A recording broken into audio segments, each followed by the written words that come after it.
So this video is going to be about standard deviation. Standard deviation is the single most common number used to describe spread in statistics. We talked about 5-number summary previously in the class, in the book, and it's based around medians and quartiles, and it's useful, but one number to describe spread would be much more useful, and that's where we come to standard deviation.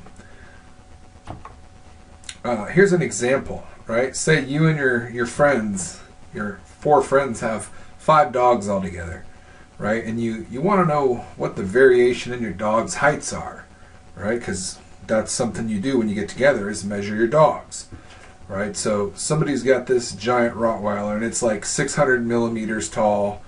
Then you've got this little guy, this little dachshund or something that's 170 millimeters. So there's a variation in heights here. Right, so we can calculate the median of these dogs and find the quartiles in the 5-number summary, but instead let's look at a new method of measuring spread which relies on the mean. So we calculate the mean for these dogs' heights, right? Add all the dogs' heights up, divide by 5. There's 5 dogs. We get 394 millimeters. Right? This is the average height of the 5 dogs. Right? Some of the dogs are going to be taller, right? And some of the dogs are going to be smaller. We can look at the spread of how far each dog lies away from the mean, right? So the big dog was 206 millimeters taller than the average, or the mean, right? The small dog was 224 millimeters shorter, so it has a negative number here, right? So these numbers now, 206, 76, negative 224, 36, and negative 94, are how far each dog's height lies away from the mean. So now we want to find the average, right? That should give us a single value of the spread of the data. So the first thing we do is add them up. When we add these things up, you'll notice it always will give you 0. That's because the value we're comparing it to is the average. Right? That's how we calculate the averages, find the center point. So 0 is not a very useful number. So we need to figure out how to make this difference from the mean maybe all positive, right? So we can square each data point, right? So we're going to square each dog's difference from the mean, right? So however far each dog is from the mean, whether they're above or below the mean, we're going to square it, and that's going to give us positive numbers. Right? Remember, we measured these dogs' heights in millimeters, right? 600 millimeters. The mean was 394 millimeters. So when we subtract that, we got negative and positive values. And if we square them now, we get these big numbers, 42,436 square millimeters. That's a unit of area, right? We're no longer still in the realm of heights, right? So when we squared them, we got rid of our negative signs, but we lost our units, right? We have a unit that doesn't make sense anymore, right? Think about if you were doing weight. If you're doing weight and you did this step and you squared it, you now have like kilograms squared, right? Or pounds squared. That doesn't make any sense, right? So although we've now got all positive numbers, the units have changed. So we need to keep that in mind. So now we can take the average. Right? So now we have all positive numbers. We can add them all up and divide by n and figure out the spread of our data. When we do that, we get a term called variance. Variance is represented by sigma squared. So we add up all those squared differences from the mean, divide by n, and we get what we call the variance. In this case, the variance for our data set was 21,704 millimeters squared. As I said, millimeters squared doesn't make sense. That's a unit of area. The book will show you a formula that looks like this for variance, right? Don't freak out. This is just a sigma notation. It's showing you what you should do.